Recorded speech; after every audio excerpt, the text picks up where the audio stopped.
Bom dia a todos. Para preparar o ambiente de nossas reflexões desse domingo, vamos ler no livro Caminho, Verdade e Vida, mensagem 42, Glória ao Bem, Emmanuel por Chico Xavier. Glória, porém, e honra e paz a qualquer que obra o bem. Paulo, Romanos 2:10. A malícia costuma conduzir o homem a falsas apreciações do bem quando ele não parta da confissão religiosa a que se dedica, do ambiente de trabalho que lhe é próprio, da comunidade familiar em que se integra. O egoísmo, falo, crer que o bem completo só poderia nascer de suas mãos ou dos seus. Esse é dos característicos mais inferiores da personalidade. O bem flui incessantemente de Deus, e Deus é o Pai de todos os homens. E é por intermédio do homem bom que o Altíssimo trabalha contra o sectarismo que lhe transformou os filhos terrestres em combatentes contumazes de ações estéreis e sanguinolentas. Por mais que as lições espontâneas do céu convoquem as criaturas ao reconhecimento dessa verdade, continuam os homens em atitudes de ofensiva, ameaça e destruição uns para com os outros. O Pai, no entanto, consagrará o bem onde quer que o bem esteja. É indispensável não atentarmos para os indivíduos, mas sim observar e compreender o bem que o Supremo Senhor nos envia por intermédio deles. Que importa o aspecto exterior desse ou daquele homem? Que interessam a sua nacionalidade, o seu nome, a sua cor? Anotemos a mensagem de que são portadores. Se permanecem consagrados ao mal, são dignos do bem que lhes possamos fazer. Mas se são bons e sinceros no setor de serviço em que se encontram, merecem a paz e a honra de Deus. A gente lembra, né? Que Paulo disse: agora não há mais judeu, nem grego, nem escravo, nem liberto, nem homem, nem mulher, pois todos vós são um em Cristo Jesus. Foi o que Paulo nos alertou. Vamos fazer a nossa prece. Senhor Deus, Mestre Jesus, amigos espirituais desta casa, Maria Santíssima, evocamos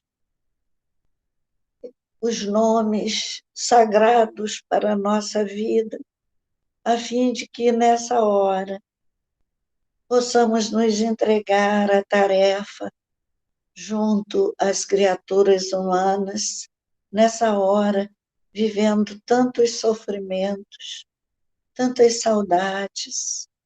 Senhor Jesus, tem misericórdia de nós, habitantes da terra, nessa hora de grandes desafios para todos. Abençoa, Senhor, a nossa reunião, as reflexões que trouxemos para essa manhã. Ilumina o nosso verbo, dá-nos visão, vigilância, dá-nos, Senhor, a inspiração necessária para falarmos de Ti e de Teus discípulos.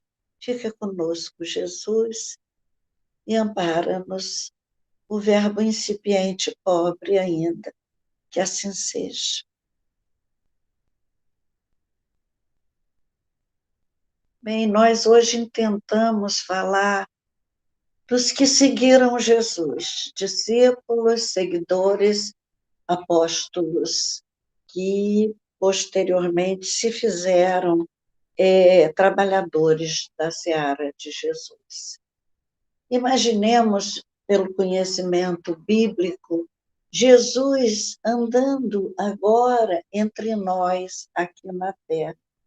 Imaginemos como seria hoje. Certo que, como ontem, ele estaria sendo seguido por pessoas comuns.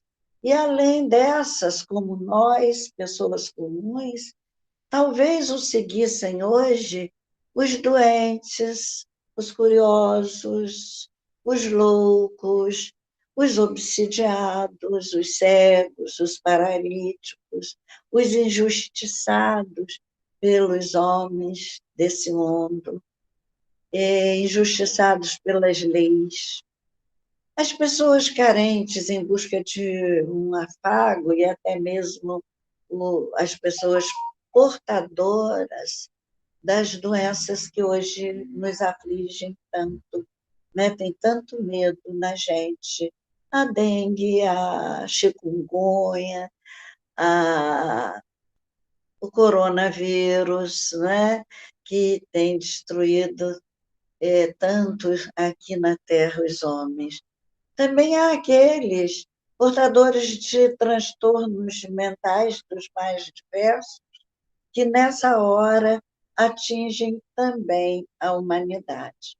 Mas, possivelmente, Jesus teria ainda hoje alguns seguidores mais fiéis, admiradores secretos, que seguiam Jesus se escondendo da turba, como Nicodemos, não é? Além dos discípulos amados. Teria Jesus discípulos capazes de enfrentar a ironia dos orgulhosos, os ataques das mídias perversas de hoje, o ridículo a que as criaturas perversas, muito ridículas por isso, usariam os meios de comunicação de que dispomos hoje como fazem com a gente, como uma tortura para massacrar outras criaturas de quem elas discordam momentaneamente dos pensamentos. Talvez Jesus enfrentasse hoje tudo isso, se tivesse qualquer pequenina evidência. Mas, naquela época, havia nos passos de Jesus multidões. Na multiplicação dos pães e peixes, foram 5.000 pessoas. Teria também os seguidores mais íntimos, nos seus discípulos, aqueles que o conheciam mais de perto e, por isso, mais valorizavam as suas palavras.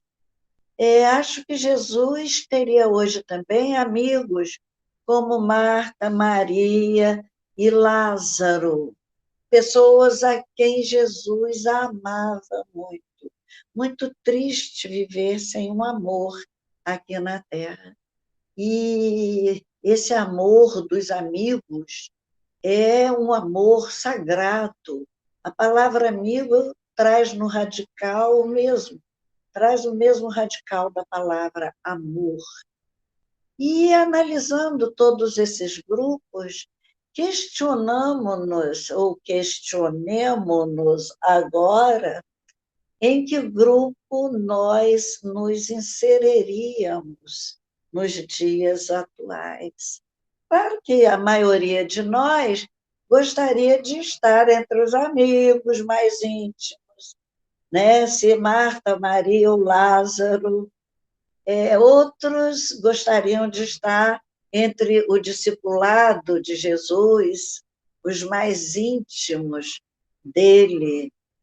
Esses também recebiam atenção, carinho, benefícios de Jesus, todos eles.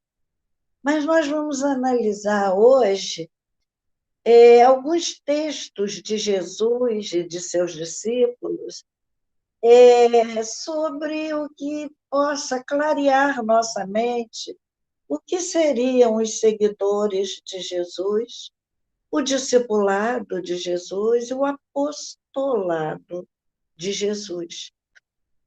E como queria ser discípula de Jesus, eu queria muito ter encontrado Jesus lá na sua passagem pela Terra.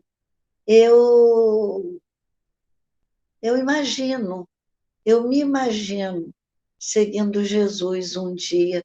Por isso eu quero falar dessas criaturas que tiveram naquela época a oportunidade, porque nós lutamos nos dias atuais para ser discípulo de Jesus. Então, para ser discípulo, nós anotamos algumas recomendações de Jesus a seus discípulos, algumas poucas, porque o tempo não nos permite alongarmos demais. Então, a primeira condição é aquela difícil que todos nós conhecemos e que já estamos deduzindo qual é. Quem quiser vir após mim, renuncie a si mesmo, toma sua cruz e siga-me. Que seria maior desafio para nós? Negarmos-nos a nós mesmos ou carregarmos o peso da cruz com a mesma paciência, com a mesma coragem, com o mesmo silêncio, com a mesma dignidade do mestre inocente. O que seria pior, mais difícil para nós desenvolvermos? Eu penso que o peso maior da cruz de Cristo não foi a madeira que ele carregava, eram os homens, seus impropérios, seu ódio por nada, insuflados apenas pelos religiosos daquela época, aqueles mesmos que pregavam nos templos e nas sinagogas em nome de Deus, mas não o conheciam. Aqueles que viviam a violar os ensinamentos divinos, mantendo tão só as aparências externas de homens justos, de comportamentos irrepreensíveis, mas eram só comportamentos externos. Aqueles mesmos homens hipócritas, os que humilhavam os homens que eram diferentes deles, enfim, aqueles a quem Jesus comparou como sepulcros caiados por fora, mas cheios de podridão por dentro. Estaremos nós, hoje, nessa comparação feita por Jesus?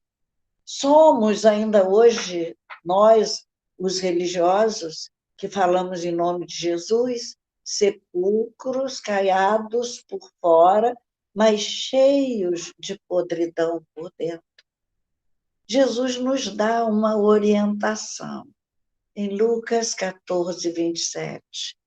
E qualquer que não tomar sua cruz e vier após mim, não pode ser meu discípulo. Aí já encontramos um obstáculo para seguirmos a Jesus. Negarmos-nos é difícil, porque esse homem velho, vaidoso, orgulhoso, prepotente, egoísta, que existe dentro de nós, vez por outra, pula alto e toda a gente se espanta em saber quem somos, na verdade. Jesus conta duas parábolas falando das dificuldades que necessitam ser calculadas, previstas, e ele fala da parábola da torre e do rei que planeja um combate, como se tudo isso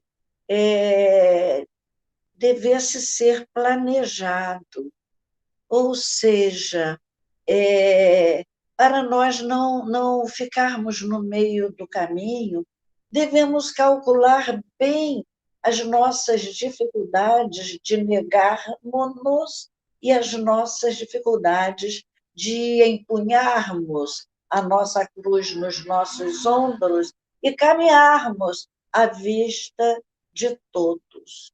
Então, essa parábola da torre, que o cara sonhou, construiu uma torre muito alta, que fosse quase aos céus. Isso é o sonho do homem, é encontrar Deus.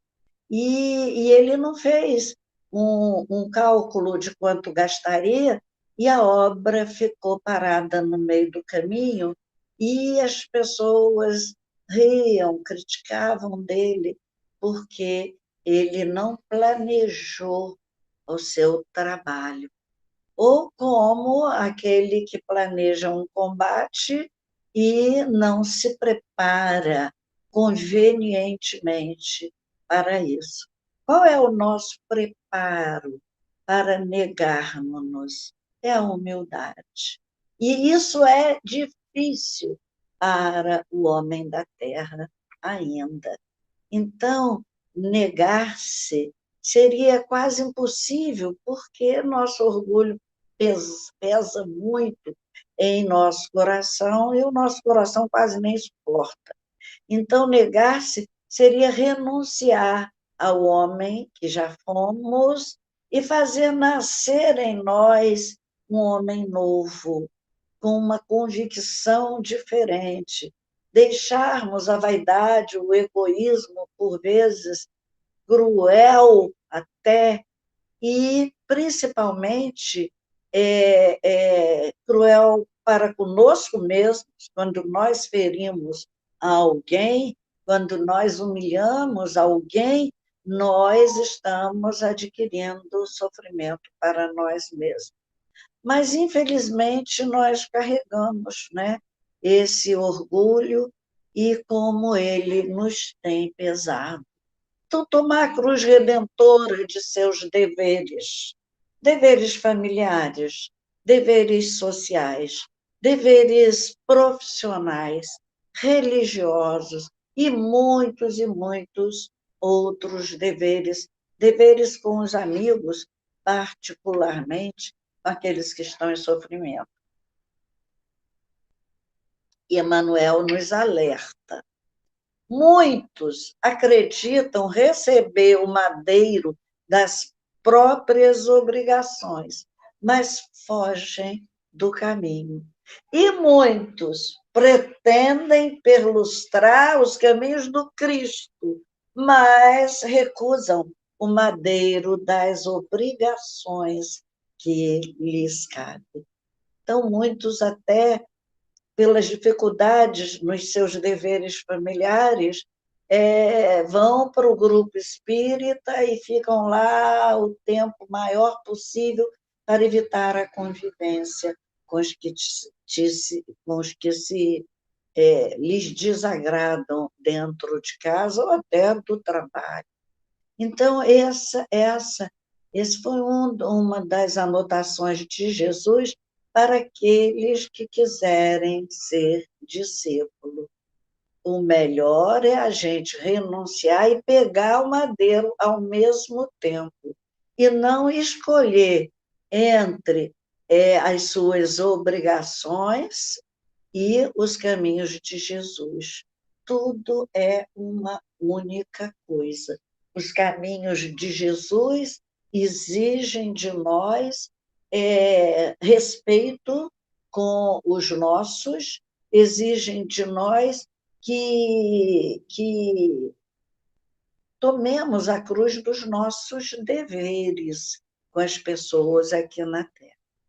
Segundo conselho de Jesus a todos nós que queremos ser seguidores seus. vigiai e orai. Porque quando a gente toma o caminho do bem, há muitos atalhos a nos perseguir, nos enganando a respeito do caminho verdadeiro, da fidelidade ao caminho e não aos atalhos que a vida nos propõe a cada momento. E para isso nós precisamos vigiar para nos proteger e orar para altear o nosso tônus vibratório e nos fazer estar sempre em sintonia com o alto, com os bons espíritos, com Deus, para não cairmos nas tentações naturais que aguardam os discípulos incautos. Nós vimos que Pedro, que disse que iria para onde Jesus fosse e que seguiria até o fim, Pedro caiu na tentação e acabou negando Jesus. Pedro, que era aquele sobre quem Jesus ergueria a sua igreja.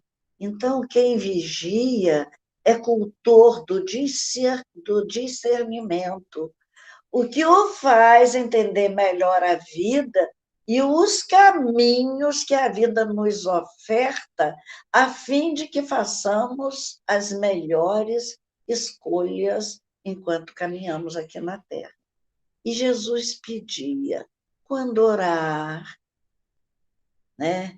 Quando orar, unge a tua cabeça, entra no teu quarto, né? Não faça como os hipócritas que oram no meio das ruas para que todos vejam. Entra no teu quarto e ora ao teu Pai que está em secreto, e ele vos atenderá. Então, pedir, buscar, bater, é a gente se colocar sempre em posição de humildade bastante para pedir. É ir ao Pai com uma frequência maior. E o primeiro dever nosso com o Pai diariamente é louvá-lo pela criação, pelo dia que amanhece, pela grandeza de respirarmos. Tanta gente aí precisando de ar nessa hora. Nunca valorizamos o ar que respiramos. O abrir a janela de manhã e respirar a longos austos. Meu Deus, como isso é importante.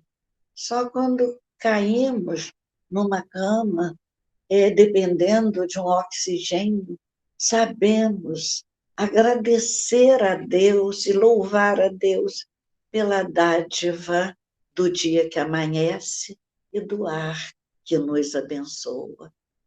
Por isso, Jesus começa o Pai Nosso que estás nos céus, santificando o nome de Deus inicialmente e depois agradecer. E agradeceu sempre. Nós não nos lembramos de agradecer nem ao nosso anjo da guarda, ao Espírito protetor, que de tão boa vontade resolveu nos acompanhar nessa vida. Nós perdemos o hábito de orar para essas almas. E também orar por antecipação a Deus pelo dia que teremos. Agradecer a Deus o dia que amanhece e agradecer por antecipação a bênção daquele dia que há de ser para nós de muitos frutos, porque todo dia, cada hora, cada minuto é uma grande oportunidade de aprendermos. Jesus agradece por antecipação na cura de Lázaro. Ele agradeceu antes de ressuscitar Lázaro. Ele disse, Pai, graças te dou, porque me ouviste. Ainda Lázaro jazia no sepulcro morto, e Jesus já agradecia pela ressurreição de Lázaro que ele iria fazer. Deu graças também a Deus pela bênção do conhecimento que beneficiava o espírito dos menores, dos homens aparentemente, culturalmente, para a sociedade da época, eram pessoas pequeninas, socialmente, economicamente, os mais pobres, enfim. E Jesus dizia: graças te dou, Pai, Senhor do céu e da terra, porque ocultaste essas coisas aos sábios e as revelastes aos pequeninos. Meu Deus, quanta verdade existe na sabedoria do povo. Hoje comentava com Lauren, quando ela comentou que Emmanuel diz que as pessoas que criticam, que ficam procurando defeito nas outras pessoas e falam muito desses defeitos, elas acabam atraindo para elas aqueles defeitos. E nós conhecemos a sabedoria popular, a linguagem dos incultos, que diz assim: língua fala, língua paga. Não é uma sabedoria? É uma sabedoria. Desconhece o processo da vibração, da ligação pensamental que a gente estabelece com aquela pessoa, a ponto de materializar em nós os defeitos que ela tem. Mas Jesus agradece a Deus por ter ocultado grandes verdades aos sábios e ofertado aos pequeninos. E ele dá essa graça a Deus. Agradeceu antes de distribuir alimento do corpo, agradeceu quando foi escolher os seus discípulos, ele foi pedir inspiração a Deus, ele agradece a Deus antes também de distribuir o alimento do Espírito. Então, ele tomou os 7 pães e os peixes e, dando graças, partiu e deu aos discípulos e estes ao povo. Então, ele agradecia pelo pão material, como ele ergue a taça na última ceia, e antes de oferecer aos discípulos, o que ele faz? Dá graças. Tomou o cálice, tendo dado graças, o deu aos seus discípulos. Mateus 26, 27. Mais uma recomendação de Jesus. Está em João 8,31. Permanecer na palavra de Jesus. Disse Jesus aos judeus. Os judeus não eram discípulos, eram os seguidores que haviam crido nele, é o que registra o Evangelho. Se vós permanecerdes na minha palavra, sois verdadeiramente meus discípulos, e conhecereis a verdade, e a verdade vos libertará. Eles não precisavam estar andando atrás de Jesus. Bastava permanecer na palavra de Jesus. Não é o que nós entendemos hoje, que falamos ontem aqui sobre os ateus, com o jovem que nos requisitou um passe. Sobre os ateus, porque o jovem era ateu. E nós falamos sobre ateus que foram pessoas de comportamento cristão uma vida inteira. E eu conheci alguns excelentes ateus.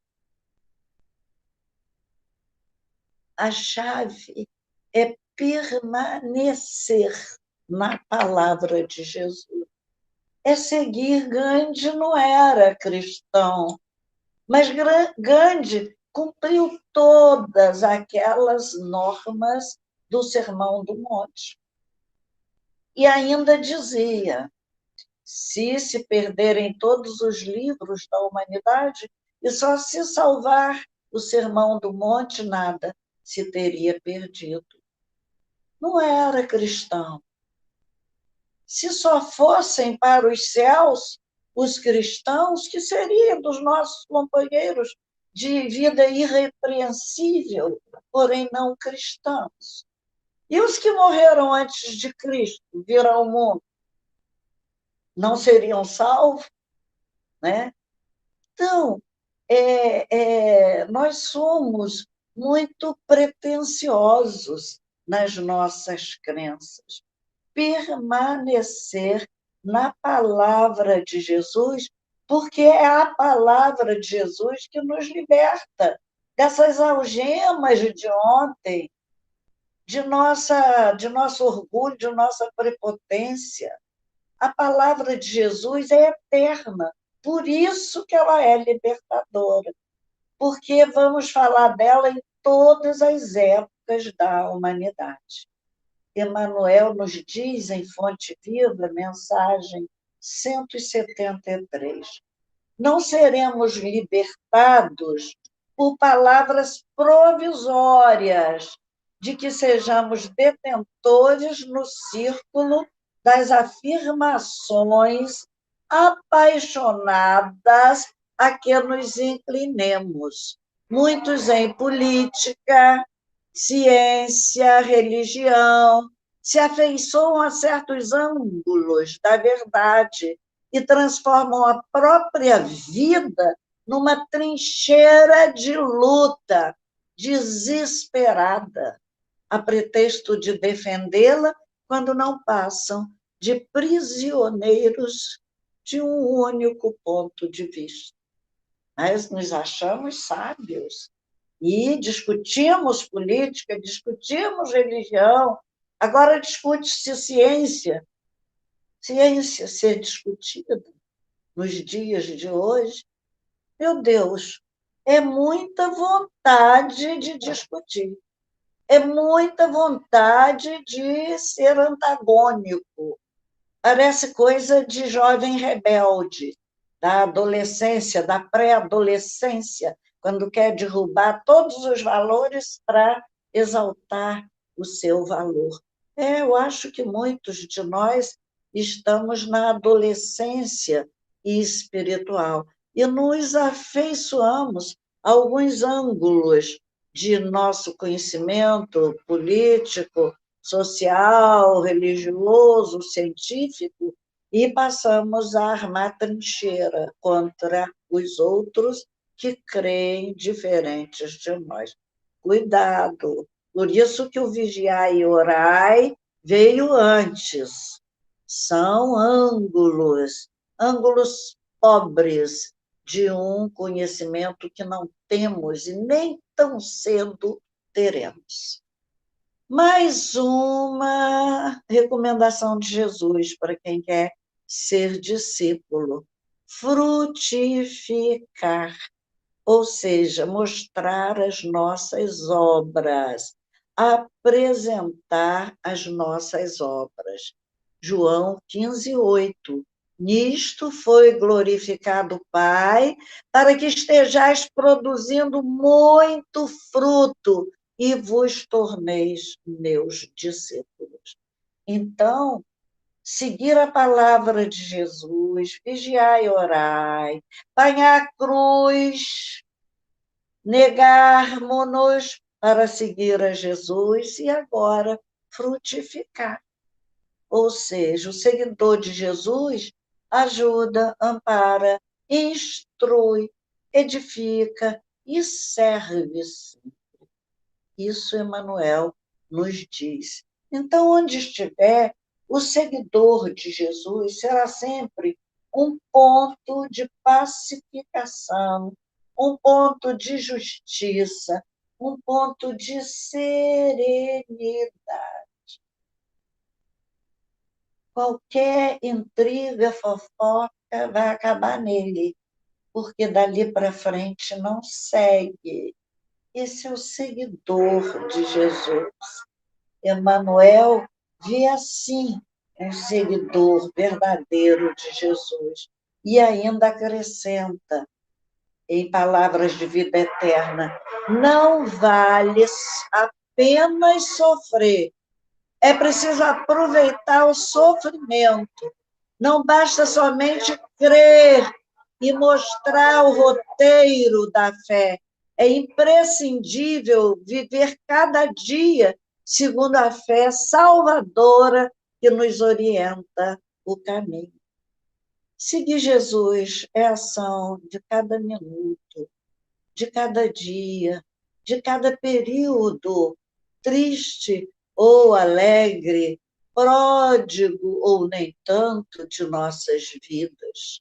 Seguir Jesus é estar com Ele, junto a todos os que sofrem nessa hora. E mais uma advertência de Jesus para os seus seguidores. João 15:19. Se vós fosseis do mundo, o mundo amaria o que era seu. Como, todavia, não sois do mundo, pelo contrário, dele vos escolhi, por isso o mundo vos odeia. Ou seja, o mundo nos odeia e nós não pertencemos ao mundo. Jesus nos escolheu, nos tirou do mundo. Por isso, nós vamos sofrer calúnias, vamos sofrer humilhações por parte daqueles que ainda aceitam Jesus só de boca, não aceitam no coração. Então, nunca o seguidor de Jesus deve aguardar louros ou reconhecimentos aqui na terra. Se aguardar, ainda não entendeu, não seguiu a palavra de Jesus. Seguir a palavra vem antes. E agora, o que Jesus fala é espiritualizar. Quem ainda está preso a conceitos do mundo ainda está vivendo por uma única existência. Quem se ausenta dele, quem se ausenta dos julgamentos da terra, esse sim, esse está vivendo em clima de espiritualidade. Sabe que os valores do mundo, que as pessoas que aqui ainda vivem, são pessoas sujeitas a esses enganos.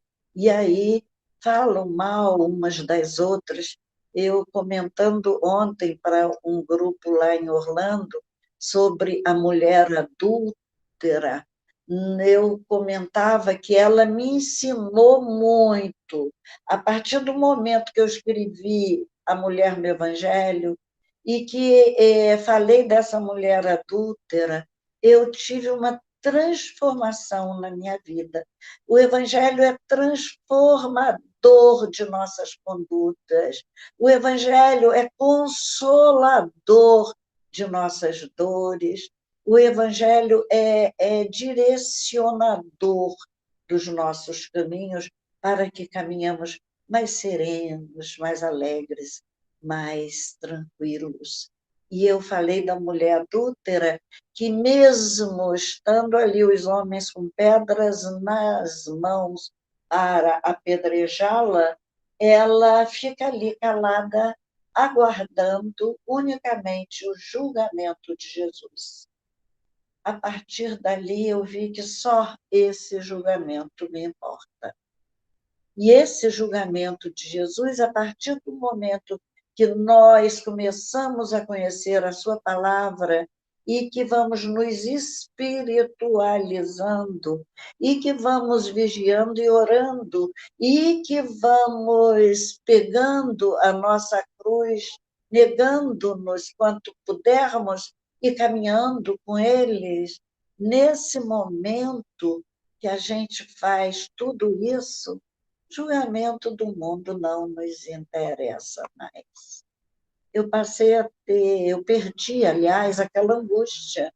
Ai, o que vão pensar de mim, o que vão falar de mim, o que vão dizer de mim. Tenho a menor preocupação com o que pensam, com o que falam. Eu aguardo unicamente, como me ensinou a mulher adúltera no Evangelho, eu prefiro dizer a mulher que adulterou, não é porque ela adulterou uma vez que seja adúltera sempre como nós fazemos aqui na Terra, né? E eu prefiro hoje seguir essa orientação que ela deixou para nós, que é de aguardar o julgamento de Jesus, que não julga ninguém, que nos dá a chance de nos julgarmos, né? Não extingais o espírito, porque quando a gente extingue o espírito, a dor nos macera muito mais fortemente. Então, o objetivo dessa exortação de Paulo aos Tessalonicenses, não extingais o espírito, era renovar a atitude mental de quantos vivem sufocando suas tendências superiores, porque um fala, outro critica. Errar nas nossas posturas de nova criatura que queremos ser hoje é comum, todos caem. Pedro caiu, e levantou e continuou seu trabalho. Todos nós temos que fazer isso. Nossa queda foi grande demais, agora eu não me sinto apta a falar de Jesus, porque que é isso? Jesus oportunizou a todos, ainda disse, eu não vim para os sãos não precisam de médico. E ainda nos alertou, há mais alegria no céu pela chegada de um pecador que se arrepende do que de 99 justos que não precisam do arrependimento. Que força tem o arrependimento na nossa vida e a nossa tomada de posição em sentido contrário ao erro. Então, renovar essa atitude mental nossa que nos faz sufocar nossas tendências superiores. É isso que Emmanuel nos pede em Pão Nosso, na mensagem 135. Todo o nosso difícil aprendizado na Terra é justamente para que nos ergamos do mundo na qualidade de espíritos gloriosos, para que a gente saia da Terra melhor do que a gente entrou. Eu não tenho grandes sonhos de espíritos, de ter um espírito evoluído, dar um salto grande demais numa vida só. Eu tenho esperança em outras vidas, mas, digo sempre, as pessoas conhecem e riem de mim, brincam comigo, porque uma vez uma irmã me perguntou, você quer ficar santa? E eu disse, é isso que eu quero, acertou. Como você adivinhou que eu quero ser santa? Eu quero. Por que eu vou dizer que eu não quero? Eu estou aqui na Terra para quê? Eu estou sofrendo para quê? Nosso objetivo é isso. Leon Denis fala isso. As mulheres serão anjos, os homens serão santos. Eu quero ser anjo, eu quero ser santa um dia. Nós vamos chegar lá. Nós vamos fazendo o bem devagar até um dia ele virar hábito dentro de nós. Então, para que nos ergamos, né, do mundo na qualidade de espíritos gloriosos, temos que cancelar esses hábitos negativos do passado. Hábitos e costumes da Terra devem passar pelo crivo dos princípios superiores. O Evangelho é o farol, é o tira-teima. Em meus passos, o que faria Jesus? diante desse dilema que tem que resolver agora, é um questionamento. Então, é saudável para o nosso espírito que nos vejamos tais quais somos agora. Nossa revisão de cada dia também deve nos servir muito. O que fiz hoje? Acentuei os traços da criatura inferior que eu fui até ontem, ou eu desenvolvi as qualidades elevadas do espírito que eu desejo para o meu amanhã? Isso é um questionamento. A gente acrescenta esse àquele que Santo Agostinho faz, não é? Todo dia se questionar se alguém teve alguma mágoa, alguma coisa para dizer dele, ao fim do dia fazer a revisão no dia. Porque se deixar para a semana, vai ser uma revisão muito difícil. E a gente erra muito todo dia, né? Mais uma orientação de Cristo. Compromisso, responsabilidade de aprendiz. É esse conhecimento do que nós somos, do que nós podemos ser hoje. É planejar a nossa obra, a torre, a parábola da torre. O que eu posso ser nessa vida? Até onde eu posso ir? E suportar aquilo que a gente ainda não consegue ser. Sofrer, sim, porque a gente sofre, porque a gente quer ser o melhor, mas há passos que ainda não temos prontidão para dar. Como na Terra, de uma série para outra, uma série tem que dar prontidão para o conteúdo que virá na série seguinte. Na Terra, a educação se processa dessa forma. Então, no momento, nós estamos buscando prontidão para o homem que seremos amanhã. E Jesus disse da responsabilidade do aprendiz, não é? Ele fala que esse homem que nós fomos até ontem, nós temos que cuidar dele. Como? Modificando nossas atitudes no dia de hoje. Porque Jesus diz que adianta, que aproveitará o homem ganhar o mundo inteiro e perder a sua alma.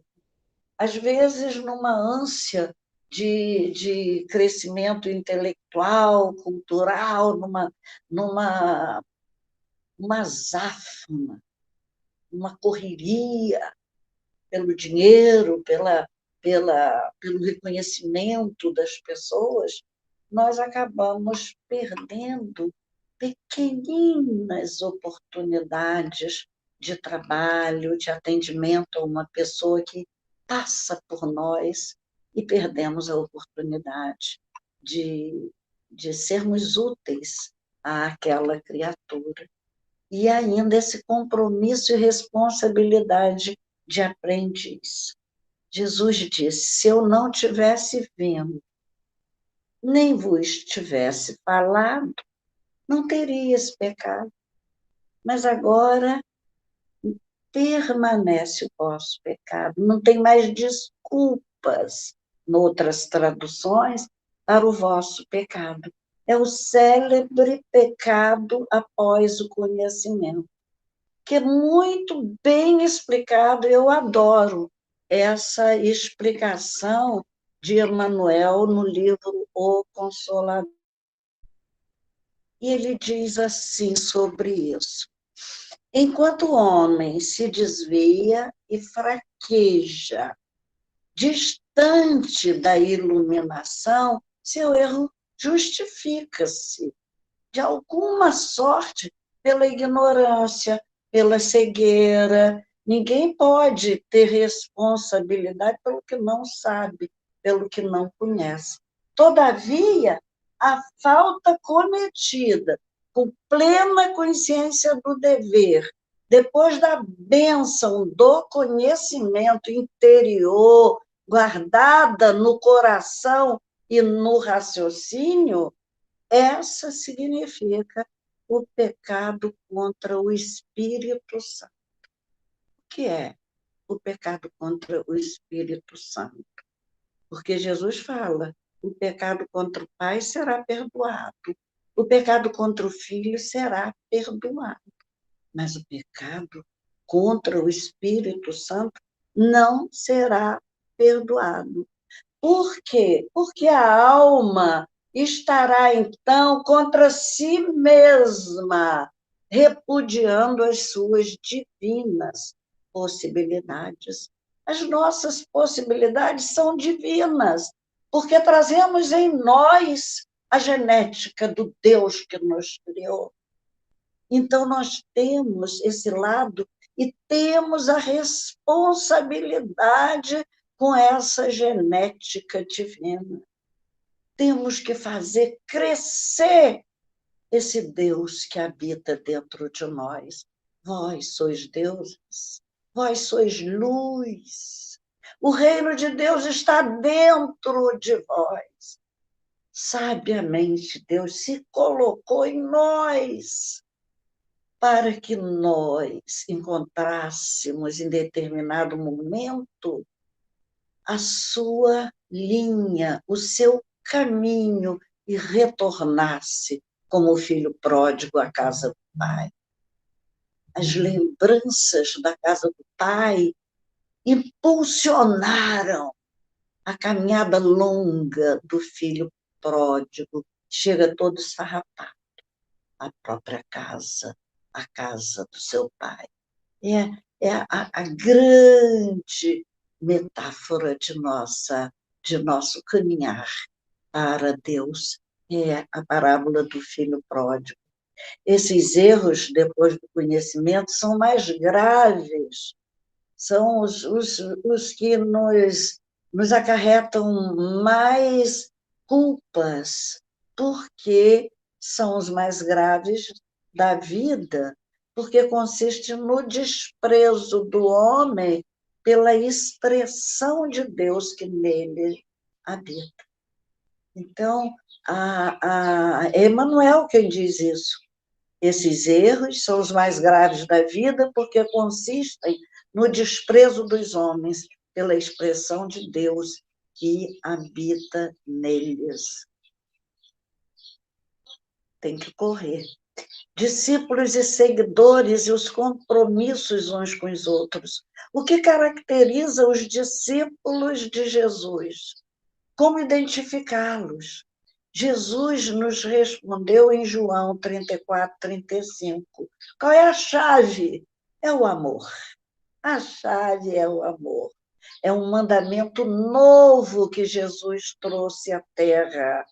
Um novo mandamento vos dou, que vos ameis uns aos outros, assim como eu vos amei. Ora, o parâmetro, é ele o parâmetro, que também ameis uns aos outros. Nisto conhecerão os que são meus discípulos, se tiverdes amor uns aos outros. Então, descobrimos que ainda não somos discípulos de Jesus. Somos seguidores. Esta palavra de amor entra no Evangelho 80 vezes. Lá no Velho Testamento, mais ou menos 22, nós contamos. Já estava perto da hora de Jesus sair do mundo e ele tinha que deixar fixada em nós a maior lição, que era o amor. E dava as lições dos seus últimos momentos, últimos pedidos de quem morre para nós, são tão fortes, ficam na nossa mente por muito tempo, e a gente costuma atender, né? Então, precisamos atender esse pedido de Jesus na nossa prática diária, porque quem ama, protege, né? Esse é o primeiro verbo na relação entre nós, proteger as criaturas a quem nós devemos amar ou a quem devemos amor. Como? Ouvindo-os. É uma forma Tiago pede, confessai as vossas culpas uns aos outros, ouvindo-os sem julgamento, ouvindo-os com amor, como quem ouve um filho que erra. E a mãe sofre e junto dele e não despreza o outro pelo seu erro. Com preces, diz Tiago ainda, orai uns pelos outros, para que sareis, com preces diárias. Cultivando a paz, vivei em paz uns com os outros. Marcos 9:50 nos aconselha. Não nos achemos privilegiados ou superiores a qualquer dos nossos irmãos. Todos somos companheiros de evolução, guardados ainda entre o bem e o mal, a qualquer momento nós podemos cair.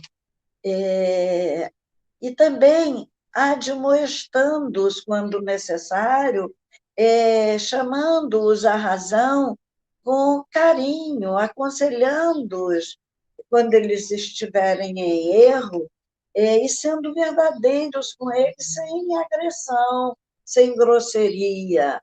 Paulo pede aos Tessalonicenses, admoesteis os insubmissos. Mas como falar com eles? Foi Casimiro Cunha que nos ensinou. A verdade é alguma coisa sagrada, bela, infinita. Só o amor sabe dizê-la conforme deve ser dita. Admoestar alguém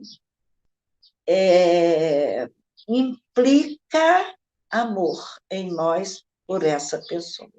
Se não amarmos muito, não temos condições de fazer uma admoestação amorável, verdadeira, que não maltrate, que não machuca, tratando-os com afeto. Afetividade é outro tópico para a gente caminhar com os nossos companheiros. Saudai-vos com ósculo santo, é o que pede Paulo aos Tessalonicenses 5:26. Beijo puro, beijo feito de carinho, de bem-querer. Como nós estamos necessitados de um abraço, de um beijo de um amigo. Em Lucas está registrado o encontro com a pecadora e Jesus exalta justamente a pecadora porque ela lava os pés de Jesus e os beija. E Jesus adverte a falta de afetividade no fariseu. Entrei em sua casa e não me deste água para os pés. Esta, porém, regou os meus pés com lágrimas e os enxugou com seus cabelos. Não me deste um ósculo, um beijo. Ela, entretanto, desde que entrei, não cessa de beijar-me os pés. Então, o beijo, o carinho, a afetividade uns com os outros. Jesus reclama a falta de cortesia, a indelicadeza, a falta de afetividade do fariseu. E Emmanuel nos diz, ainda no Consolador, na gradação dos sentimentos humanos, a amizade sincera é bem o oásis de repouso para o caminheiro da vida em sua jornada de aperfeiçoamento. O amigo, que falta nos faz o amigo. Então, muitos não conseguiram seguir Jesus, não queriam ouvir mais as admoestações de Jesus. Está registrado em João 6:68, um discurso que Jesus faz, e os 72 discípulos, seguidores, né, acharam um discurso muito duro. Duro é esse discurso, quem o pode ouvir? Aí Jesus pergunta, e eles foram embora, não seguiram mais. Aí Jesus pergunta, porventura, vós outros, quereis retirar-vos? E Pedro responde, Senhor, para quem iremos? Tu tens a palavra de vida eterna. Devia ser nossa busca da vida eterna, de tudo que é eterno. Judas caiu numa cilada dos fariseus mais tarde, segundo suas próprias deficiências. Então, seguidores, discípulos ou apóstolos, seguidores, como vimos, são muitos, aqueles muitos que não suportaram o sacrifício de seguir a Jesus. Por isso, ele mandou pegar a cruz. Lá no início de nossa palestra, lembramos dessa advertência. Discípulos são aqueles que ainda aprendem com seu mestre, os que se preparam para alguma tarefa futura, como os 12 discípulos se prepararam para prosseguirem após a partida de Jesus. Caíram, se levantaram muitas vezes, temeram, sofreram, mas prosseguiram na tarefa e, excetuando Judas, outros prosseguiram a tarefa, pregaram, escreveram, curaram, ressuscitaram, como Pedro ressuscita Dorcas, sofreram perseguições, morreram por causa do Evangelho, viveram sob as orientações de Jesus. E, ao fim da jornada de Cristo, na última ceia, eles já se tornaram apóstolos. Porque apóstolo é o nome que Jesus escolheu para designar seus principais seguidores. Os apóstolos necessariamente são discípulos, mas nem todos os discípulos chegaram necessariamente ao apostolado. Jesus acaba de dar instrução às 12 e partiu dali a ensinar, a pregar. Essa era a tarefa que Jesus mais prezava e se dedicava.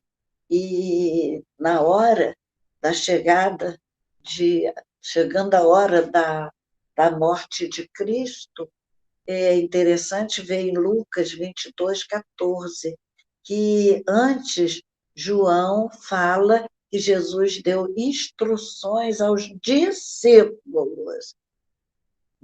Mateus 11, 1. E em Lucas 22, 14, na última ceia, chegada a hora, pôs-se Jesus à mesa com os 12 apóstolos. Já tinham sofrido, já começaram a seguir Jesus com uma visão muito mais ampla de seus conhecimentos, eram apóstolos. Então, nessa hora, 12 apóstolos à mesa. Foram muitos discípulos, mas na hora final tinham 12 apóstolos. Eles haviam aprendido que precisavam saber sobre o reino de Deus e sua implantação aqui na Terra.